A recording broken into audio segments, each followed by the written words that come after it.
point. Students, I am completely stuck down today to hear the news of today, this evening, that our great and uh,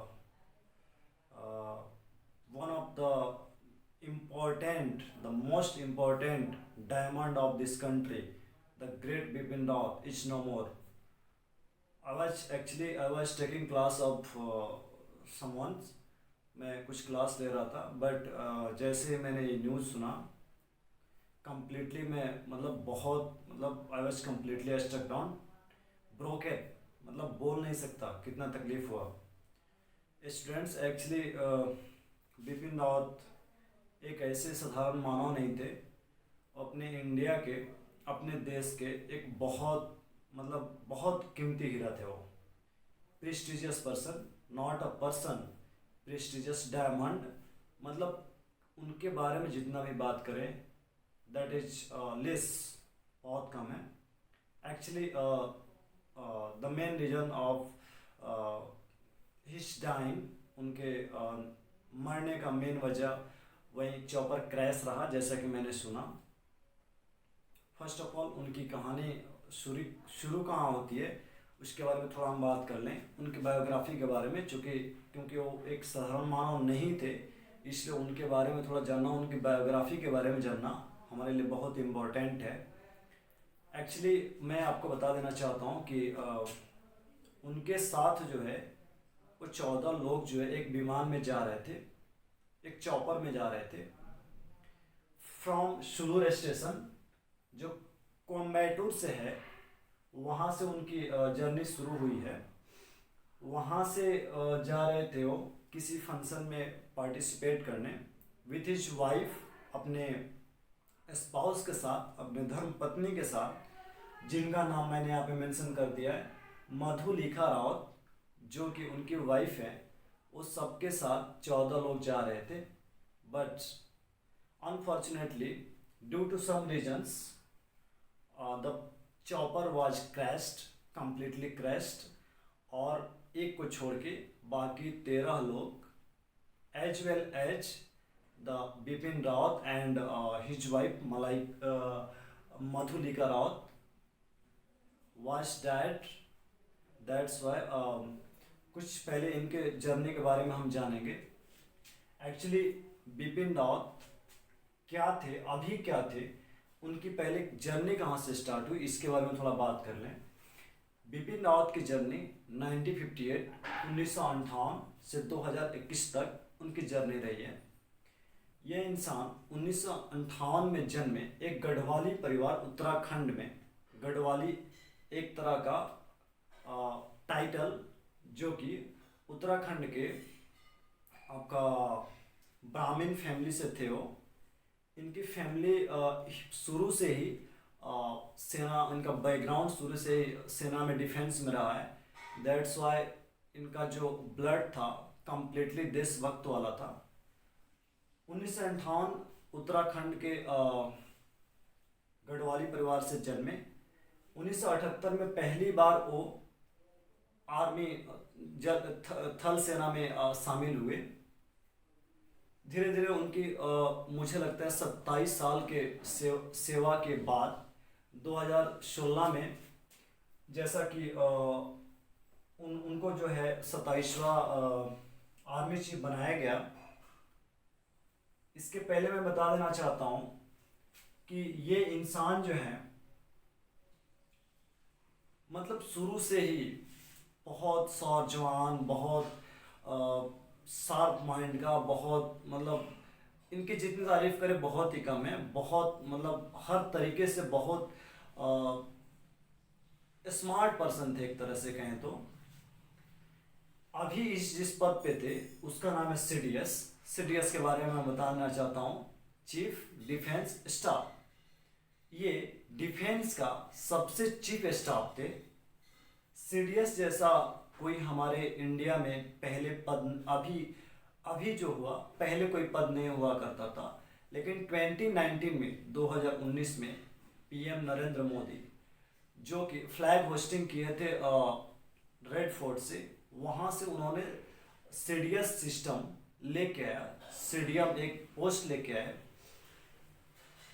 वो CDS होता क्या है, तीनों सेनाओं का एक मेन इंसान होता है, एक ऐसा मेन पोस्ट होता है जो तीनों को हैंडल करता है, तीनों सेनाओं को एडवाइस करता है। साथ में सेंट्रल गवर्नमेंट को उनकी हमेशा ज़रूरत रहती है, हमेशा एडवाइस के लिए, डिफेंस के लिए इनकी ज़रूरत पड़ती है। तो ये है सीडीएस। 2019 में पहली बार पीएम ने सीडीएस का पोस्ट लेके आया। उसके पहले वो 2019 के पहले वो 27वें चीफ आपका आर्मी के रूप में काम करते थे।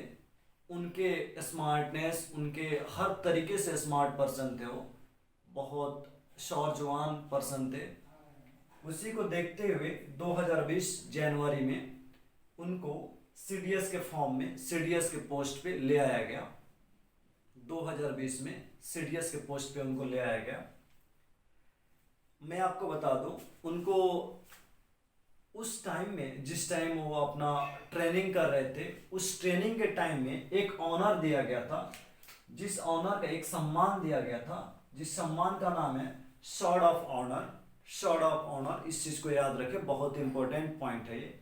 स्वॉर्ड ऑफ ऑनर नामक एक उनको सम्मान मिला ट्रेनिंग के टाइम में। ये सम्मान तब दिया जाता है जब इंसान ट्रेनिंग के टाइम में बहुत ही कुशल पूर्ण अपना काम, ट्रेनिंग पूरा करता है। उसके सम्मान में ये स्वॉर्ड ऑफ ऑनर दिया गया था उनको। फिर चलते हैं हम, ये सब हो गए आपके उनके लाइफ के बारे में थोड़ा सा, कब कैसा उनका पीरियड रहा, कब कैसे आए। मैं बता दूं आपको, इनको अवार्ड्स के बारे में, बहुत सारे अवार्ड्स मिले हुए हैं, बहुत सारे अवार्ड्स मिले हुए हैं। उसमें कुछ अवार्ड्स के नाम है परम विशिष्ट अवार्ड, परम विशिष्ट मेडल जिसको बोलते हैं, विशिष्ट मेडल मिला हुआ है इनको, उत्तम विशिष्ट सेवा मेडल। मैं बता दूं, ये तीनों सेवा का जो है, सेवाओं का, सर्विसेज का, डिफेंस का अवार्ड्स है। ओके, ये तीनों चारों अवार्ड्स उनको मिले हुए हैं। इसके अलावा जो ऑनर मिला हुआ, उस ऑनर का नाम है स्वॉर्ड ऑफ ऑनर।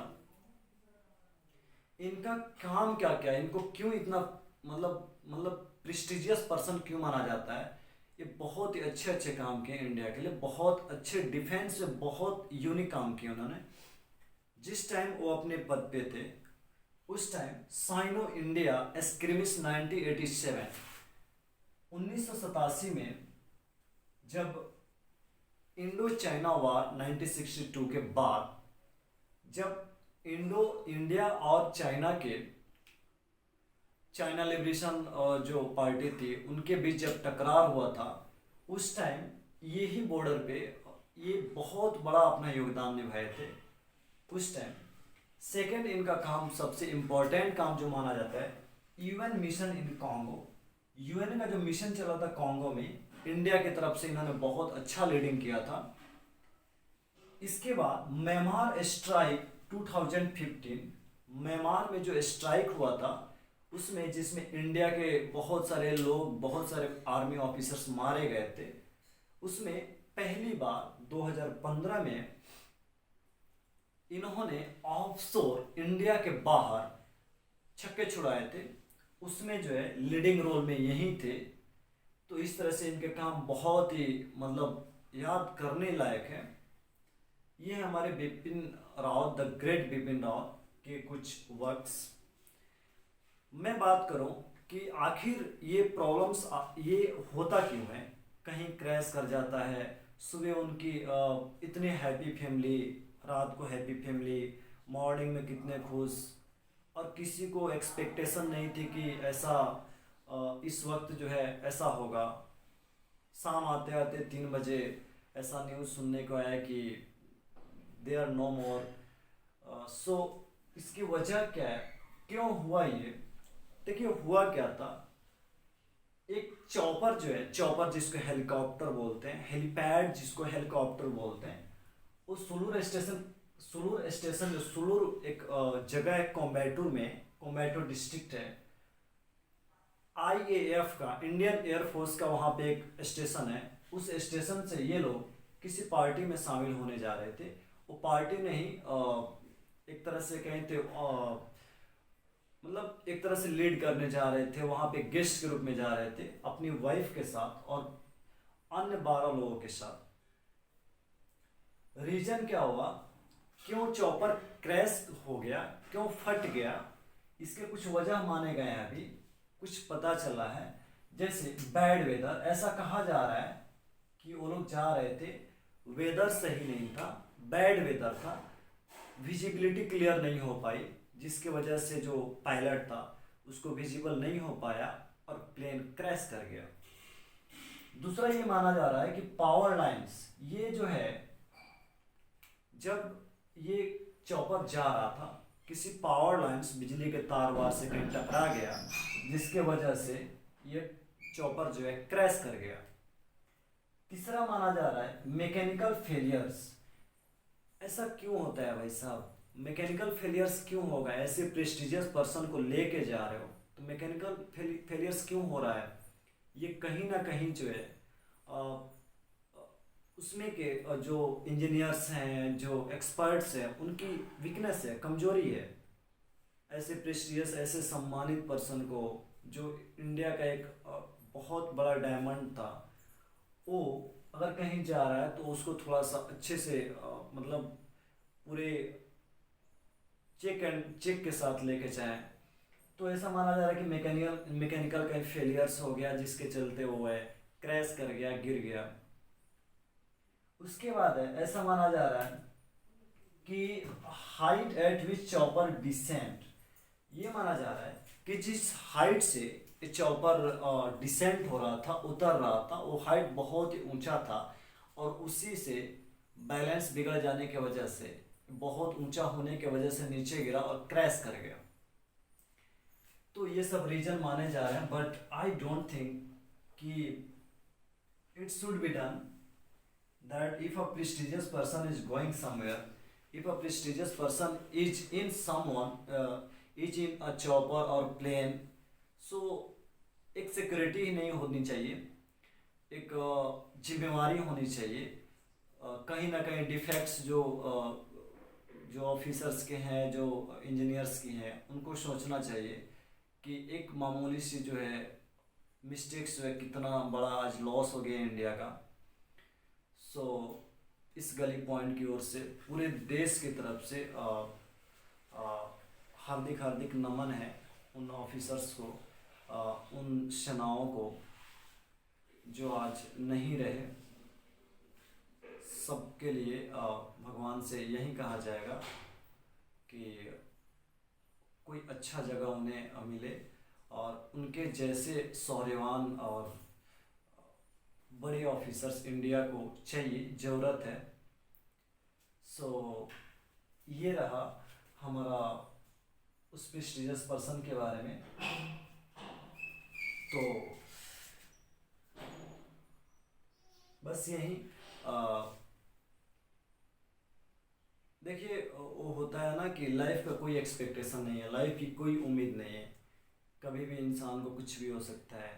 आजकल नए नए लोगों को हार्ट अटैक्स आ रहे हैं और ऐसे प्रेस्टिजियस पर्सन जो हंसता हुआ चेहरा, कल शाम को, सुबह दिन में हंसता हुआ चेहरा फैमिली के साथ, और देखो अपनी वाइफ के साथ इस दुनिया से उठ गए। तो लाइफ का कोई एक्सपेक्टेशन नहीं है। सो स्माइल करते रहिए, हंसते रहिए, मुस्कुराते रहिए। और मैं एक चीज़ बता दूं कि देखिए, छोटी सी छोटी गलती जो है बहुत बड़ा लॉस कर देता है। जैसा कि आप एग्जाम्पल्स उसका देख सकते हैं, यहाँ पे एक छोटी सी मैकेनिकल फेलियर्स माना जा रहा है कि उस फेलियर्स की वजह से जो बड़ा सा चॉपर क्रैश कर सकता है और इंडिया का सबसे प्रेस्टिजियस और सबसे बड़ा इंसान अगर जा सकता है, तो हमें भी छोटी छोटी मिस्टेक्स को ध्यान देना चाहिए। और एट लास्ट मैं यही कहूँगा कि please God save him in the place, in the best place of heaven, and our India needs such type of person like Bipin Rawat. So thanks, Jai Hind, Jai Bharat.